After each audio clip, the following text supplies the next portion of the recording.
Item number 41 is a resolution making certain findings and determinations regarding the proposed financing and refinancing of a new performing arts center and related facilities for the city, and requesting the local government commission to approve the financing agreement.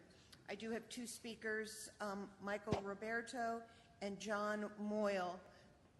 This item is strictly on the financing. I believe Mr. Moyle may want to speak on the project as a whole, but right now we're just talking about the financing. Mr. Roberto?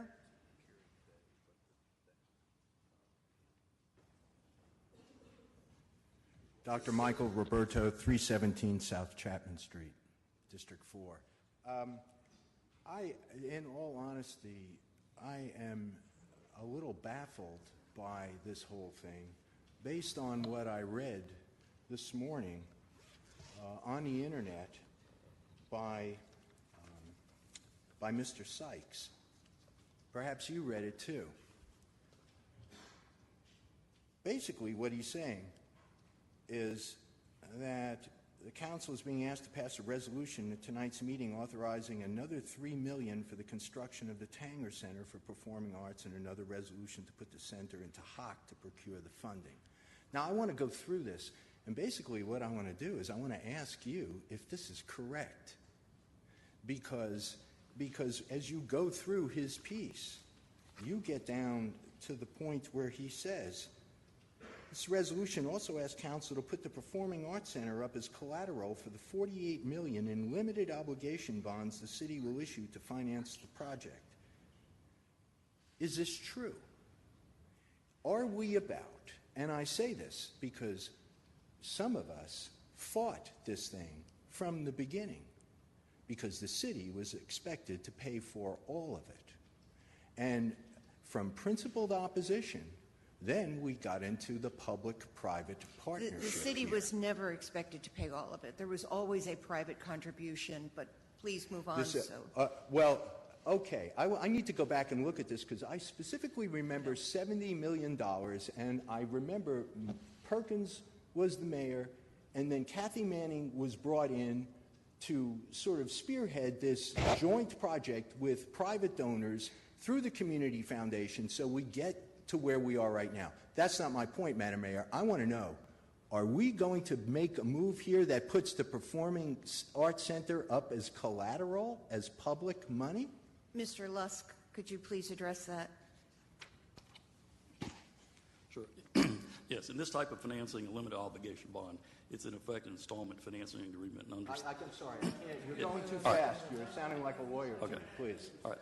This type of financing is an installment financing agreement. And under the statutes of the state of North Carolina, it requires that a deed of trust be given in the property being financed. So yes, the property will be put up as collateral for the loan. Okay, so we're putting up the Performing Arts Center as collateral to private capital. This is an utter perversion of the public-private venture as we understand it. I'm sorry, Madam Mayor, you're going to have to go through a history lesson with me on this, because my understanding of public-private comes out of the whole New Deal of the 1930s, where the government, it's my time, the government made it possible for compensatory spending to do what the private sector would not. We're going in reverse here now. We're going in reverse. We're giving the public domain over to private capital. Now, are you saying I'm wrong here? Because if you are, I'll admit that I'm wrong. What I am saying, one, is that we're going to have an $83 million building with almost half of it paid for in private funds. We're going out for limited obligation bonds. They're not just going to give us the money. We have to have something to back it up. These are bonds that are a higher risk bond with a higher rate of interest. And if everything goes wrong, independent of your will or the city council, given what's going on in Washington, given what's going on in the state, the city is not doing what it needs to do to preserve public capital. It's giving public capital over to private capital.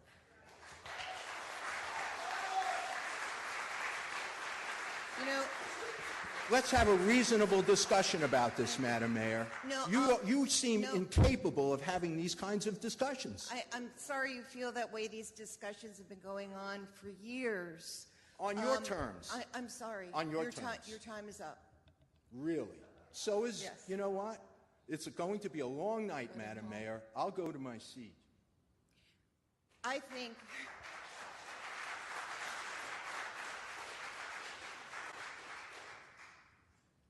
My name is John Moyle. I think that I got on the wrong list.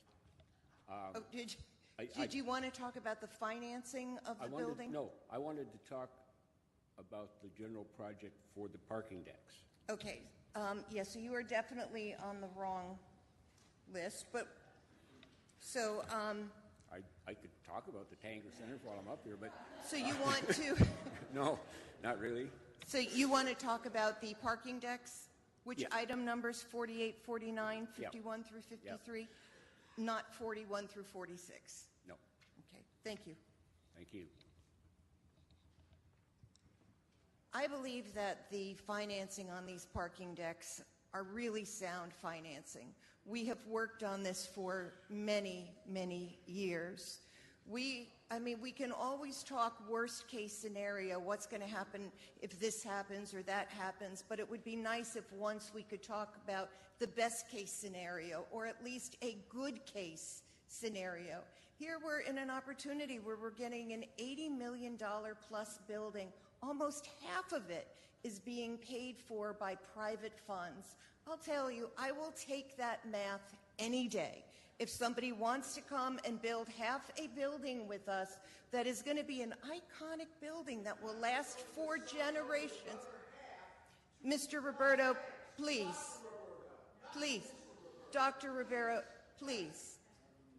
I don't want to have to remove you. Please, let's talk about this. You know, when we first started talking about these parking decks, the Performing Arts Center, we went to great lengths to see what it was we could do to minimize the exposure when it came to property tax. And we came up with what I think is a really good way to finance it with user fees. This is going to be financed with user fees and with private money. You know, if somebody else wants to come and help us build another Performing Arts Center in another place in the building, in the city, I'm all for it. This is something that has been extremely transparent, and you know, people have said that we've talked about this for years and years and years, and we have. We've talked about it for years to make sure that we got it right. So I think this is a really good proposal. It is not without risk. Nothing is without risk. But for once, we have to look forward as a city and say, you know, we're going to make this work. This is a best case scenario. Mrs. Hightower?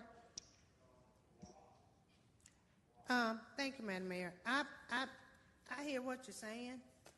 I do. But I'm concerned. Last month, I remember on the agenda, and I need to go back and find it. Mr. Lusk, correct me if I'm wrong. Didn't we have an agenda item to refinance the 30 million or 38 million or whatever it was? Because I remember asking that question. Now we have an agenda, and I'll go into that, but answer my question. Am I wrong to say that I remember something from last month? What we did was extend the term of our construction note by 6 months. It's the 30 million construction note was expiring December 18th and had to be extended. And council requested that the Local Government Commission approve that it be extended for 6 months, and it was. So we extended a note for 30 million.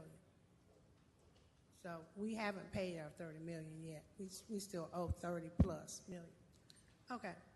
But I read this agenda item and I'm disturbed, and I guess I'm just out of the loop altogether, because I just feel like maybe, and that's on me, maybe I got to go hunt down everybody and start asking them all the questions that I do have.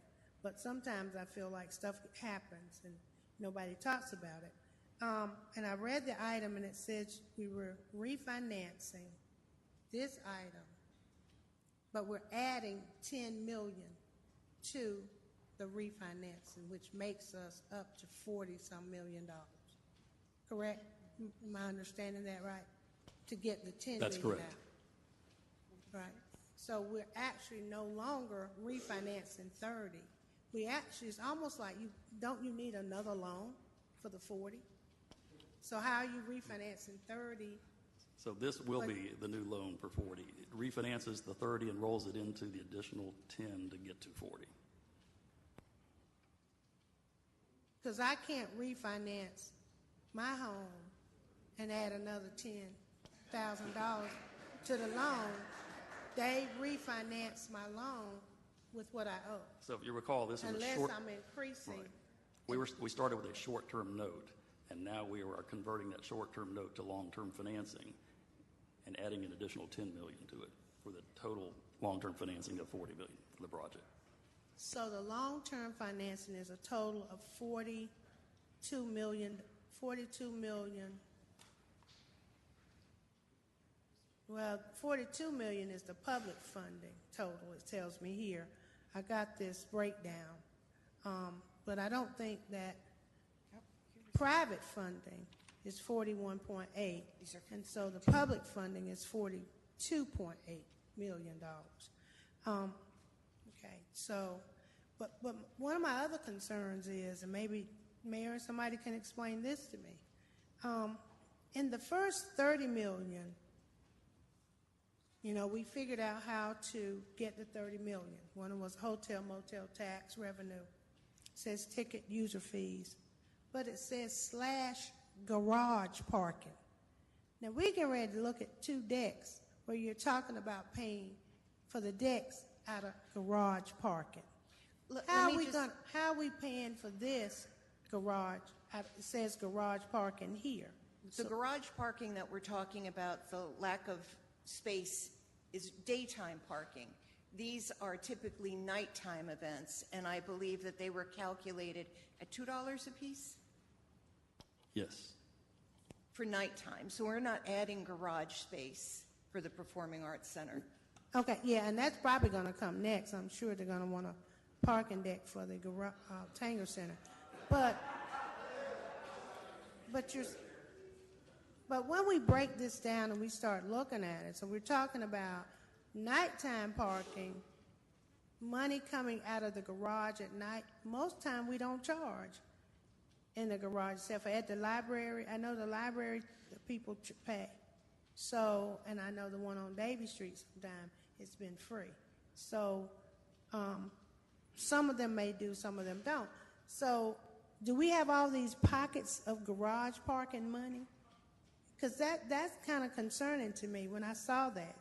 And I thought, well, you've got garage parking here, and you're going to pay for the other 2 decks out of garage parking, which means you're going to increase the fees on that side. How are we going to make sure that this money's paid back here? So what they did in the planning and projection of the parking revenues for the Tanger Center project is they looked at a number of events and parkers that would be coming to those events that would be using the garages, and that's how they came or derived the number of both parkers and revenues from those parkers that are currently part of the finance model for it. So they're all new parkers that are event driven and looking at those revenues flowing back into helping to service eventually the bond debt for the item before you. Okay. So they're not being double counted. Just so you brought up the point about the items that are upcoming. There's no double counting of parking and parking revenues. These are just anticipated new parkers who would be parking in the decks or garages in the perimeter of the Tanger Center, who would be paying for attending events there as well as for the parking in our decks. Okay, and then in the additional funding, which honestly, I guess, I just saw, when I started reading the agenda item, these 3 additional funding pieces that now adds it to 42, I'm trying to figure out how we got to $84 million, because I last heard 68, then 70, but we jumped from that to 84 million. And even though half of it's being paid by the private sector, you've got a food service grant here of $1.2 million, a Ticketmaster grant, and then you've got another additional 27 VIP parking spaces. Are these the VIP parking spaces that are going in the place where the old chamber building was? No. I'll ask Well, Matt there's to a come explain that. combination. Mr. Brown, do you? Good evening, Madam Mayor and members of the City Council. Councilwoman Hightower, your reference to the additional funding is additional 27 spaces that was determined after we completed the civil plan on the site. We actually achieved 343 VIP parking spaces. I did not count all of those in our funding mechanism. We counted 330 of them. We left 13 spaces available for the back-of-house use. So the parking that we've accounted for from the initial $10 million, which was 250 spaces, the 41 spaces that we were able to document as a result of the demolition of the chamber site created those parking. 12 additional spaces that were determined based on the new civil parking site plan, and the 27 that I mentioned earlier creates the opportunity for 303 VIP parking spaces that will be dedicated to funding of this Tanger Center project. Okay, I understand that. So you came up with some additional spaces out of the spaces you already knew you had? No, it came out of the continual updated civil plan. Once the drawings were completed and the civil engineers determined the number of spaces, that resulted in the number of spaces that we are accounting for as part of on-site VIP parking. 330 of them to be chargeable VIP spaces. I've left 13 spaces for use of back-of-house use, non-funding spaces. 343 total parking spaces have been designated under the engineering site plan for parking on the site. Didn't the original number increase also after we bought the chamber building? Yes, we went from the 250, we added 41 as a result of the chamber. We added another 12 from the initial civil engineering plan, and subsequently to that, we're able to add another 27.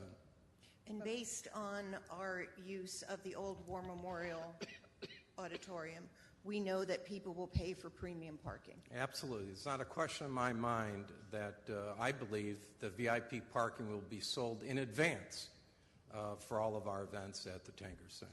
Matt, did Yes, Durham Madam. do anything similar to this?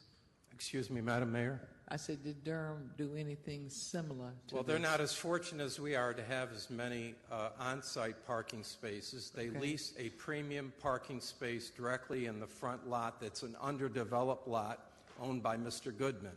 They charge $25 for that space. The rest of the parking is supported by a surrounding number of parking garages as part of the Old America Tobacco Complex. Yeah. Okay. And so how much are you saying you would charge per space? For Our funding VIPs? mechanism, the funding mechanism is only based on $18. We haven't had to increase that yet. It's $18 times the number of parking spaces times 150 events is dedicated to the funding that you see included in this funding mechanism tonight. And how did we get to 40 to 84 million? And 42 of it, I guess, is our money.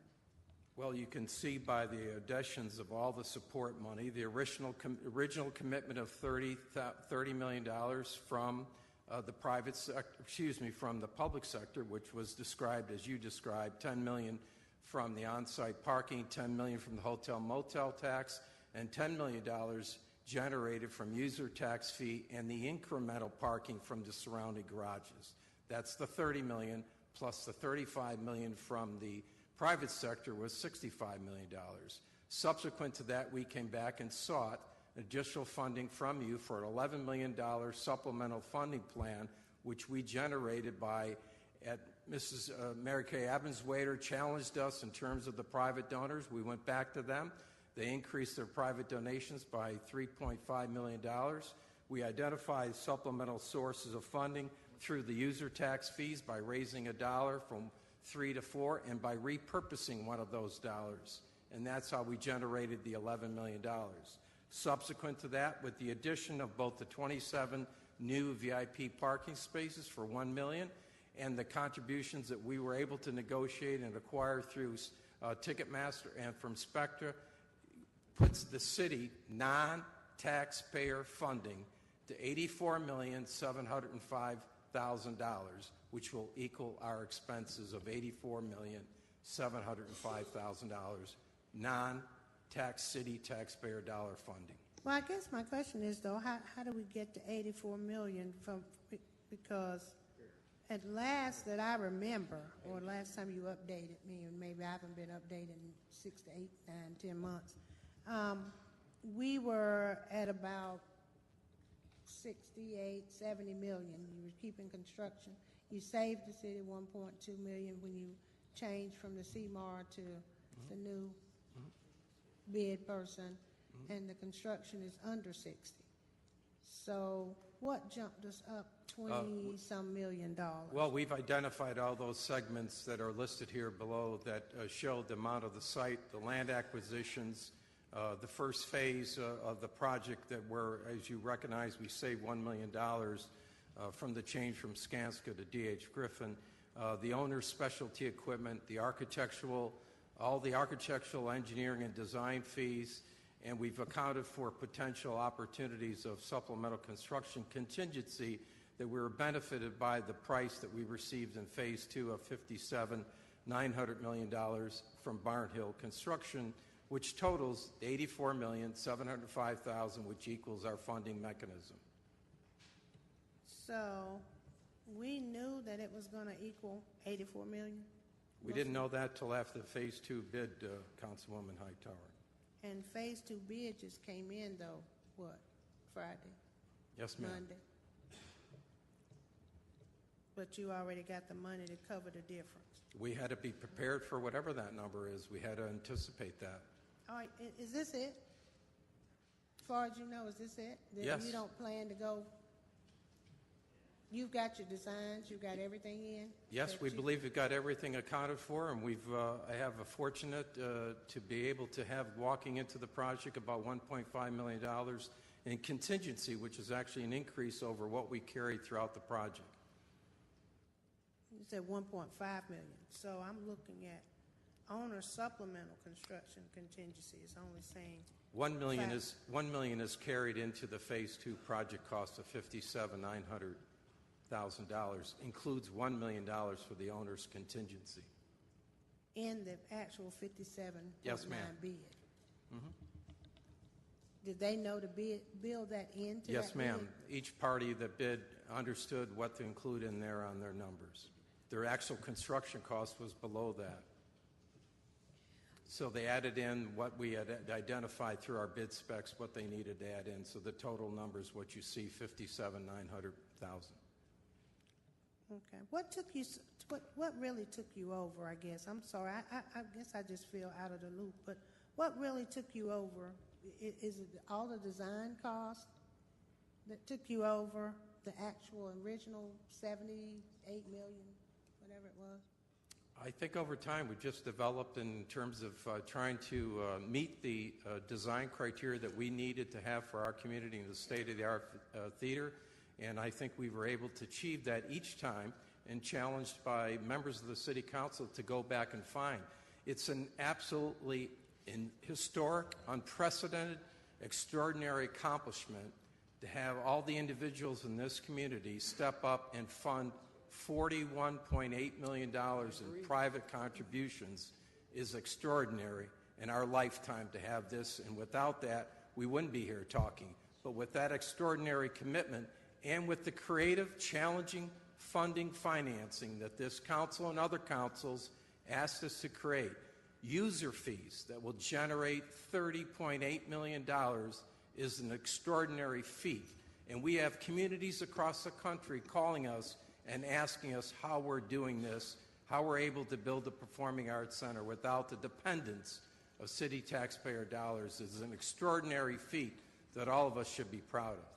I do know that Ms. Abuzawader has some questions, and I think there might be others. So, Mary Kay? Thank you, Madam Mayor. I had a question for Mr. Lusk, if that's okay, Mr. City Manager. Okay, so Greensboro is very proud of its AAA bond rating.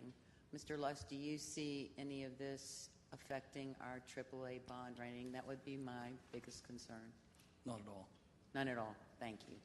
And Mr. Brown, thank you for all of your hard work. I know I've probably been the most vocal opponent of the process and the way this all started off for many, many years, back since 2013, because at that time I said that this was going to be close to $100 million, and I kept being told no, but we are inching towards that $100 million mark, about 15 off from it. But I do want to say how much I appreciate every question I've had, staff and mayor, anyone else has always been open and forthcoming with appropriate answers, and if I wasn't pleased with those answers, I went straight back to them and said I did not like this. Now, normally I think people may expect that I will vote no on this tonight, but I'm voting yes on these items this evening, and I will tell you why. This city is in an economic boom state. We are creating more and more economic development than I have ever seen in my 50 years in this city, 55 years actually, or maybe more. But this is the time where things are growing, and to me, I understand we have a lot of other economic issues. We have poverty, we have crime, but I do believe that a lot earlier speaker from the floor mentioned something about respect, I believe. Let me finish, please. Please.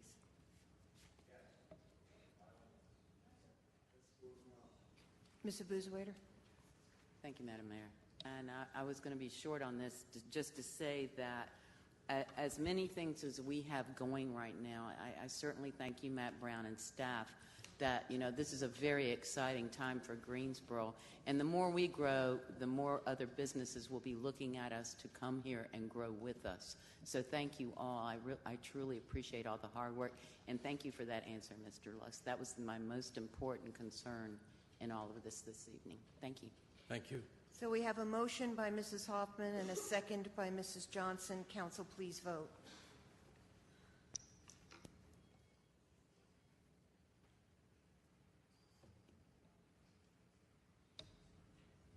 And that passes 8-1.